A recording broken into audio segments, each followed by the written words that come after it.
Yo, what's up, guys? Man, it is crazy to see what has been going down in the cryptocurrency markets lately. To be honest, bruh, I was not really expecting like this crazy of a correction. But I can show you guys why it happened and what to expect moving forward. So let's just kind of begin with going over like the total market cap and why it is extremely important to understand the total market cap of cryptocurrency, right? So you can basically just think of total market cap as just being like the whole of all the currencies involved in one currency, or like all the currencies placed in one type of asset, and with that asset you can see the trend of it. So we're looking at the trend. Where's the arrow?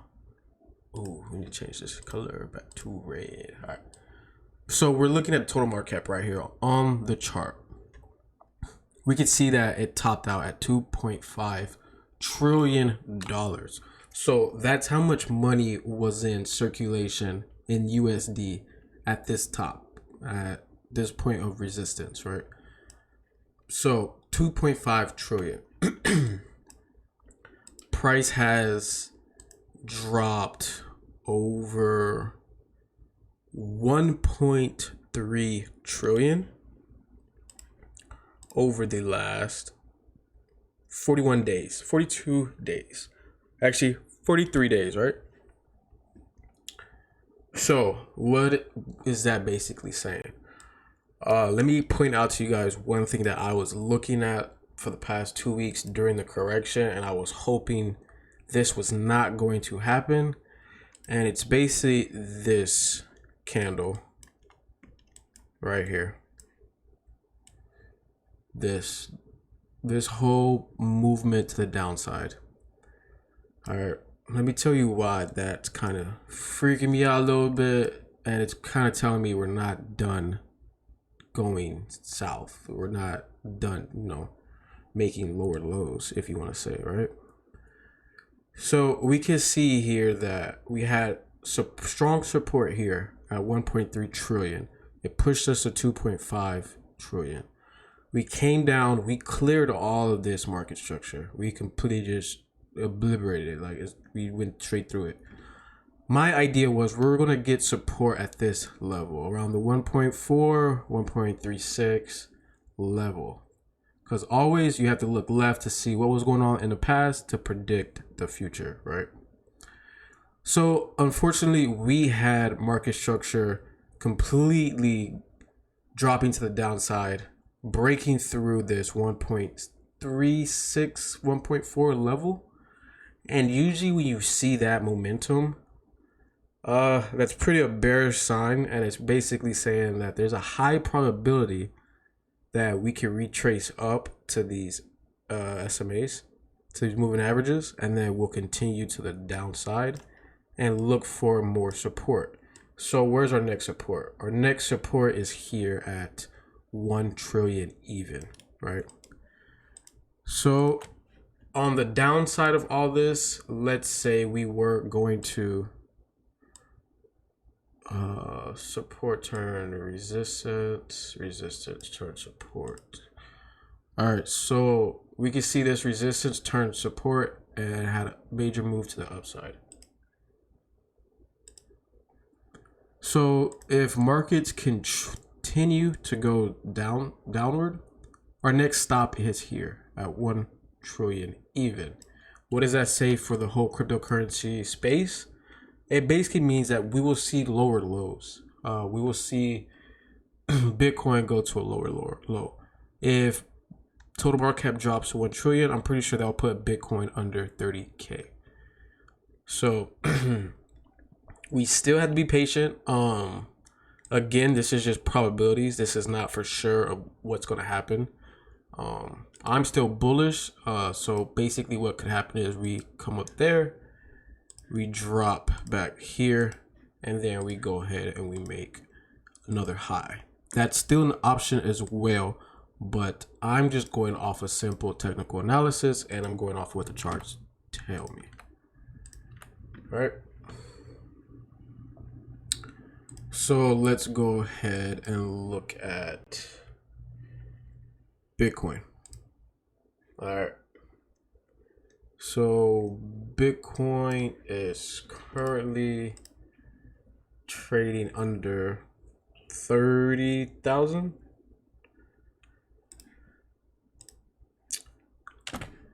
We hit 30,000 this morning. So basically what that is telling me is 30,000 is our nearest support zone. If we can somehow create support on 30,000, that will give us strong bullish indication that we're going further up. Unfortunately, we're testing these lower lows. So worst case scenario would be here.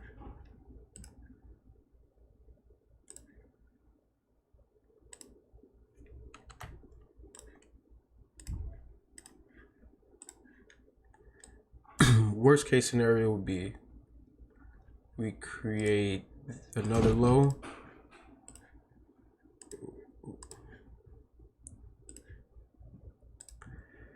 And we go retest the next lowest low, which would be 18,000. That's worst case scenario. I still, like I said, I'm still bullish on cryptocurrency. So right now, what I'm doing is I'm watching to see what happens in this key area around 30,000. We have support here. We also have resistance. So we can continue to consolidate here and make another leg up to retest 75,000. Or like I said in the beginning, we reject 30,000 and we create a lower low and we retest 18,000. So that's something to look out for this next coming weeks. It's summertime, so I'm not expecting anything major moves over the next couple of months. I think we'll continue seeing a bullish movement maybe at the end of September going into October, November. Unfortunately, we had this major drop, a major rejection of 60,000. Majority of it's due to the crackdowns in China for the mining projects. And basically, you know, it's simple. You know, if there's no miners mining Bitcoin transactions, then there won't be enough miners to, you know, to verify enough transactions. So with that being said, that's what caused this massive drop, right? So one thing you can have an idea is, okay, well, since China has banned mining, basically all we have to do is wait and be patient and wait for markets to actually factor that into the price, as well as give the miners time to go reset up their projects elsewhere. It's going to be another country, so you got to give them some time, right? But once all this China news fades away, as well as like the Elon news, you can expect price to go upward. That's if we don't have any other negative news to force price downward. So right now we just got to be really patient. I'm not expecting anything out of crypto markets until another month or two, to be honest. So, you know, that's just that. One good thing about all this though is that everything's cheaper. We can look at Bitcoin Cash, right? What I'm doing in these zones, I'm basically accumulating. Everything's in pretty much a good buy zone. Right now, Bitcoin Cash is at resistance. I would buy Bitcoin Cash at these levels. One key thing too, as well, that you guys need to be aware of is understanding when to take profits, especially if you're playing the long and short-term game. Yeah, you're gonna have your long-term bags, but your short-term bags, you got to understand that, okay, hey, I'm getting in at this price. Once it reaches maybe like previous highs, 1600, I'm gonna get out. You, especially on your short-term plays, because if you're in a short-term play, you want to at least secure profits. You don't want to go through these massive movements and watch your profits go back to breaking even, right? So that's one key thing about technical analysis. You're able to see where price was at previously, so you can predict the future and know when to exactly take profits. Let's see.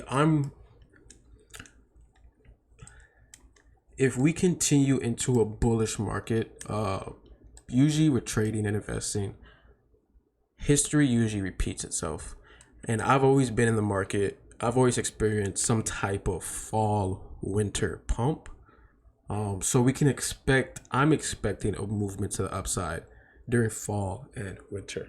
I call it the Christmas pump, right? So when the Christmas pumps happens, I'm trying to see where December is, and here, right?